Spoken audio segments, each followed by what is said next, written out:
Dans le département de l'Atlantique, les populations saluent la décision prise en Conseil des ministres pour apporter une solution aux doléances soumises au chef de l'État au cours du séminaire gouvernemental. Après 3 ans d'exercice de ces réformes-là, le chef de l'État a estimé qu'il fallait quand même s'asseoir pour faire une évaluation à mi-parcours. Donc je peux saluer cette initiative, ce séminaire gouvernemental au cours duquel il y a eu une évaluation de la réforme. Les maires ont profité de cette occasion pour faire un certain nombre de doléances. Ces doléances qui ont été prises en compte au dernier Conseil des ministres. Je tiens à saluer le chef de l'État pour sa proactivité. Parce qu'aujourd'hui, vous savez que la collaboration entre les SE et le maire, ça pose beaucoup de problèmes dans les communes. Je vois que ça retarde les projets et les activités à mener. Pour eux, la mise en œuvre de cette mesure permettra de corriger les failles observées dans cette séparation des services. Moi, je crois que ça peut corriger un peu les choses, puisque de là,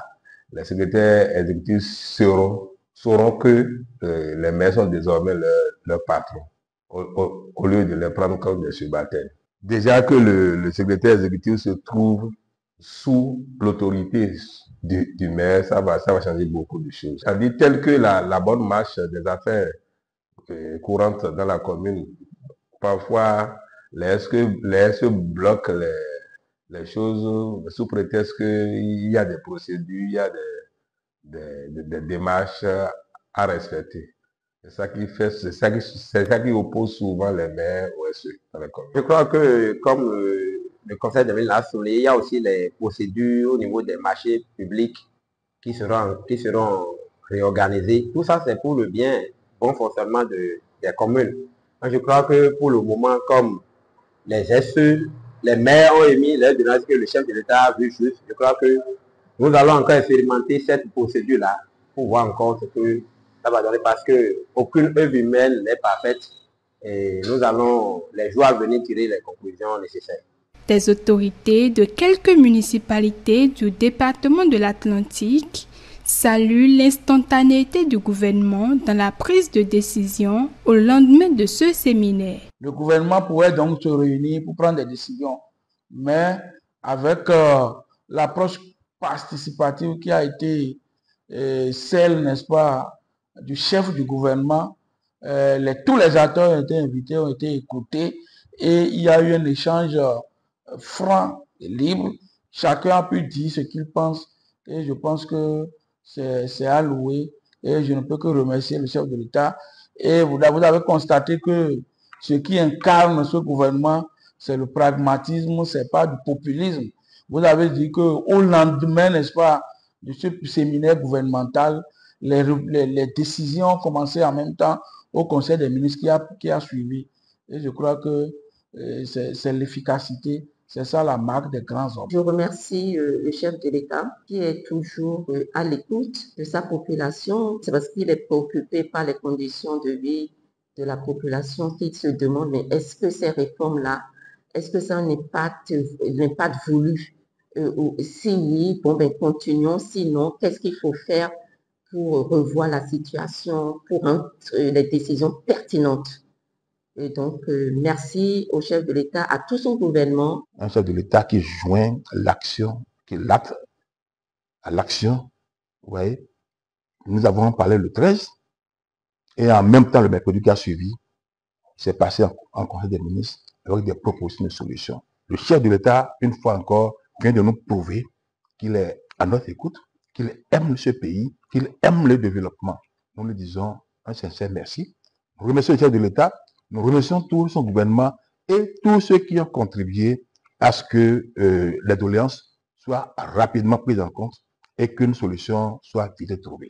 La mise en œuvre de cette réforme permettra de corriger plusieurs failles au niveau des mairies, surtout la lenteur observée dans l'exécution des chantiers publics. Cette décision n'a pas d'impact direct sur la manière de fonctionner. Il va peut-être permettre au maire de pouvoir nommer qui il veut dans les trois noms qui seront tirés.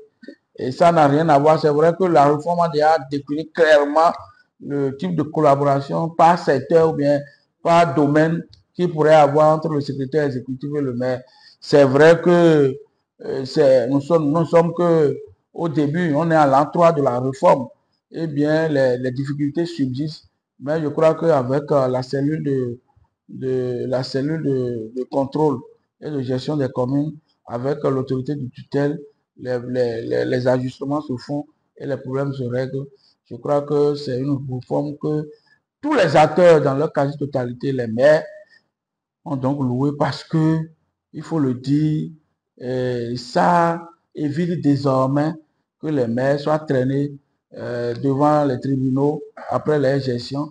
Désormais, ils sont là pour tracer les grandes orientations de développement de la commune et voir quels sont les besoins, n'est-ce pas, en termes de services sociaux de base pour nos populations, et quitte à ce que le secrétaire exécutif, qui est le cadre technique habilité, donc ayant des compétences requises, puisse conduire, n'est-ce pas, la gestion financière ou bien la gestion administrative qui va conduire à la réalisation des objectifs qui sont définis par le maire, son conseil communal. Ce qui va changer désormais, c'est que au niveau de passation des marchés, tout sera beaucoup plus rapide. Les écoles seront vite construites parce que les marchés seront vite passés. Il n'y aura plus de cette lenteur, donc il n'y aura plus cette colère des maires envers les SE parce que tel contrat est infructueux, tel contrat n'a pas abouti, attends, nous avons de l'argent dans la caisse, mais on n'arrive pas à dépenser. Je crois que si tout ceci effectivement est corrigé, on assistera désormais à cette ambiance de travail entre les SE et les maires. Et aussi, les SE, les cadres tirés cesseront d'exercer leur métier avec méfiance et travailleront désormais en confiance, avec pleine assurance. Ces autorités municipales évoquent ce qui reste à corriger pour parfaire les réformes opérées dans le secteur de la décentralisation. Il n'y a pas de réforme parfaite à 100%. Je crois que les doléances ont été satisfaites pour la plupart. Et je crois que pour ce qui reste, c'est des formations à l'endroit des cadres techniques qui sont tirées.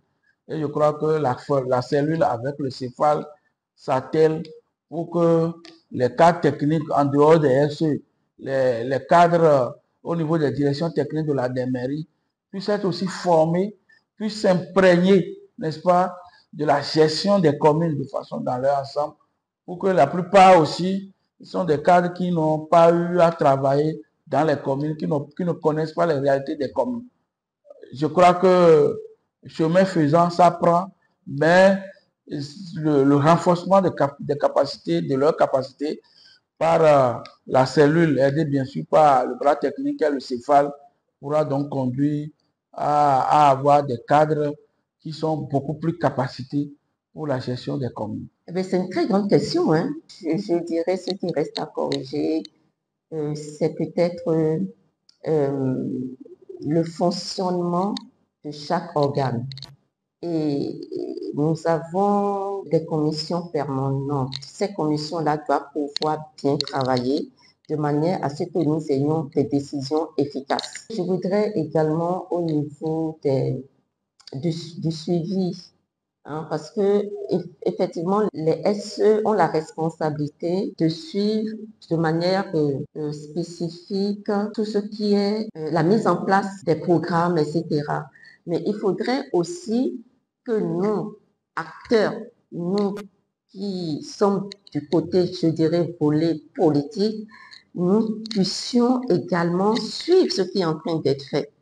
Vous voyez, donc on doit mettre l'accent sur le suivi et aussi au niveau de la demande des populations, il faudrait qu'on y prête plus attention parce qu'en fait, toutes ces réformes-là sont faites pour elles, pour la population, pour l'amélioration de leurs conditions de vie. Donc, le ressenti doit être aussi très important. Donc, il faudrait plus de réduction de comptes, il faudrait que nous allons plus vers eux. Et je crois que cette réforme-là permet aujourd'hui à nous, politiques, d'aller plus vers nos populations, d'être plus à l'écoute, vous voyez. Donc, je crois que nous avons de beaux jours devant nous. les réformes qui sont là aujourd'hui ne peuvent pas être évaluées aujourd'hui. Ça aura des impacts à moyen terme. Donc aujourd'hui, c'est juste le début et il faudrait que tout le monde s'y mette et qu'on se dise on travaille pour notre nation, quoi. Les cadres tirés ne se réfugient plus derrière la cellule et ne font plus un recours permanent à la cellule qui s'occupe du contrôle et de la gestion des communes.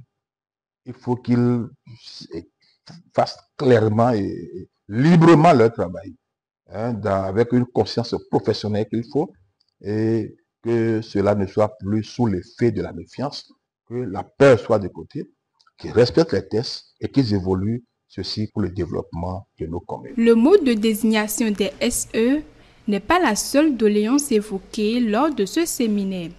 Les élus locaux attendent donc avec impatience plusieurs autres mesures gouvernementales pour la bonne marche des communes et le bonheur des populations.